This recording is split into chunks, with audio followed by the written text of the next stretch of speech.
It has never been, we call them generational curses. No, they're not generational curses, because the reality is, if you look at not just science, but if you look at medical science, you begin to realize, as you said, these things are intertwined within our DNA.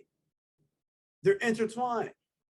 Think about this. Why do we, I'll speak on the black side of me, right? Why do we as black people really believe that we're oppressed? I'm not saying that we're not, but we believe that to the degree where it's affecting the things that we do and we don't do. We believe that we are underneath the white man, right?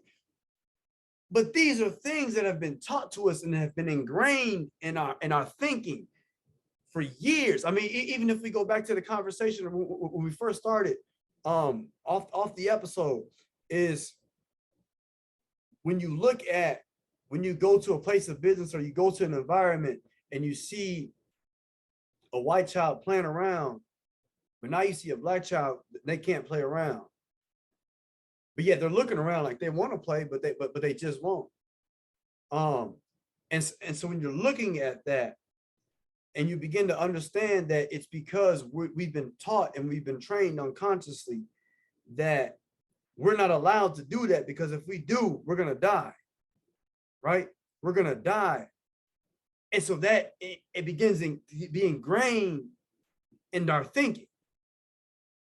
And so when I begin to think about what Paul said, be not conformed to this world, he's not just talking about sinful nature, because if that was the case, then why would our mind need to be renewed? Why does our mind need to be renewed? Our mind needs to be renewed because there's thinking and thought processes that we believe that really don't align with the mind of God. Exactly. God has given us freedom. Right. And if we have this freedom, we shouldn't feel bound. Mm-hmm. So that's where I'm at today. That's really where I'm at today, you know, because yeah, I had to go through this. Absolutely. I believe I had to go through this. Will I come out stronger? Absolutely. Will I come out with more of an understanding? Absolutely. Will I step on toes? Absolutely. Because the reality is, I'm gonna keep talking about the church, not as a punching bag, but my truth has allowed me to see, okay, this is where we can do better at. Mm-hmm. This is where we need to go better at. Because something else that God has been dealing with me about is, especially as of recently, is especially going through depression, because something I've learned too is that I go through it, but I don't go through it for myself. My life has never been about myself, and I'm trying to accept that. I'm learning to accept that. There's days I accept that, but there's days I want somebody else's life to be about me too. So when I look at that, I forgot what my thought was. What was I saying? You were talking. Yeah. When I look at what it says, I have been anointed to preach, to heal the brokenhearted, and to heal the sick. Why do we skip over the brokenhearted? Why do we look at the brokenhearted as just someone who lost a relationship? Why are we not looking at a brokenhearted as an individual who's been through so much trauma, so much pain and turmoil that it affects their daily life and mentality?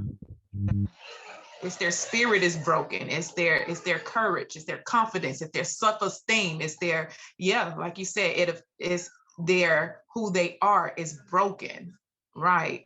And we use scripture and once again, I don't mean this in a negative light. This is not me taking shots. This is saying that we got to do better. We have to do better. And even if I look at my messages before I left, these are the transitions that I begin to make in my messages. I left a lot of outwardly stuff alone. I quit talking about that stuff for years. I quit talking about it because to me that wasn't what was important. To me, what was important was the very thing that we're supposed to be talking about. How do we heal the sick? How do we heal the brokenhearted? Because people come in and they're brokenhearted. They're brokenhearted, and they're not brokenhearted just because of sin. They're not brokenhearted just because of sin. Sin is not the whole scripture. It's not the whole gospel. It's not the words. Sin is not all of God. You know what I mean? Right, Sin is right. not all of God. And we have to quit looking at it. You're going through because of sin. Okay. Yeah. If I'm going through because of sin, what are you going through for? Right. Right. Is this something you're not telling me? Yeah. Are you sinning too? Yeah. Should I be aware of that? Especially both of us. Why you broke too then? Why are you in this low, state that you're in? So if it's right, we have to really take a breath and really get a good understanding of the whys. It can be as the disciples was asking Jesus about the blind man who sinned, and Jesus was like, nobody. This is for my glory.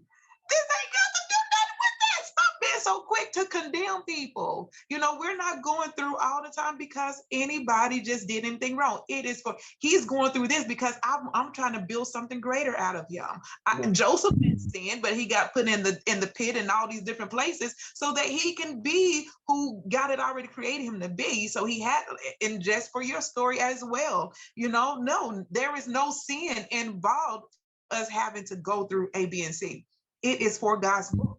He knows what's going to be needed in 2023. He knows what's going to be needed in 2025. So he has to prepare, and he knows the right people to prepare because he knows that they won't break under the stretching. They won't bend under the pressure. They won't give in, and they will be able to translate in a more digestible manner. He says in his word that with this same, and I love this, and I just apply this to any type of, me having to reach out to someone else. He says, with this same comfort that I comforted you with, now go and comfort someone else. Oh yeah. Come on here. So that word, I always take that word comfort out and I replace it with something else. With this same die he's doing for me, now go and teach someone else. Go and help someone else. Go and show someone else the ropes of being a single mom and an entrepreneur. Go and show someone else how they can be in a homeless situation, but still have that peace of mind, and they don't have to give in to government, oppression and all these things that societies don't conform to this world. Society says, oh, you a single mom, you gotta be. My story then.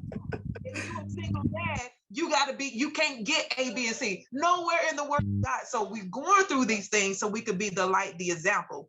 How can I be a light? Let your light so shine. Well, dang, what is my light? What does my light look like? What does it sound like? What does it feel like? How am I going to shine and what? Now we know how you're shining in the area that you're able to shine in because you are being the light. You are being the light in the world of, as he told you, depression. Now, what does this look like for you? How does it feel? What does it sound? What does it taste? How does it smell? It has a sense, it has a feel, it has a voice, now how do I translate this? And that's what you're doing. That's what I see you doing, that now you're translating it. Everybody's not going to be able to accept it because their mind is not there. Bible talks about being mature and being on the milk of things. Some people are still on the milk of things that they cannot receive the deeper things, the deeper, even research. When I was studying about mental health and everything, research don't even have all the answer to the whys. They still guessing. Science is still guessing. That's what science is, experimental. But when we know who God is and we know, okay, God, now if you told me I'm going through this, I understand now there is a truth behind A, B, and C. And I can say, well, I had to go through this, and research, regardless of what research says, God says, these facts that I can, now my truth become a truth is everybody. It's a principle that everybody, if I'm going through depression and you going through depression, if you tell me something about depression, have you been ABC and you try this now, it's the substance that everybody can stand on. That is true.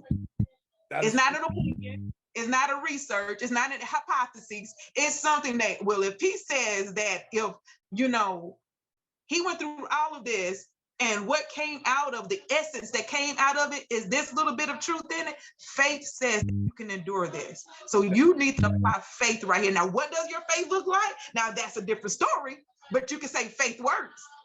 Now I got to figure out, now God, now he said, now, and you gave all of us a measure of this. So let me see how this worked for me. But if his faith or his courage or if his prayer works, or if his, being rude, that's my share. Go ahead. I'm gonna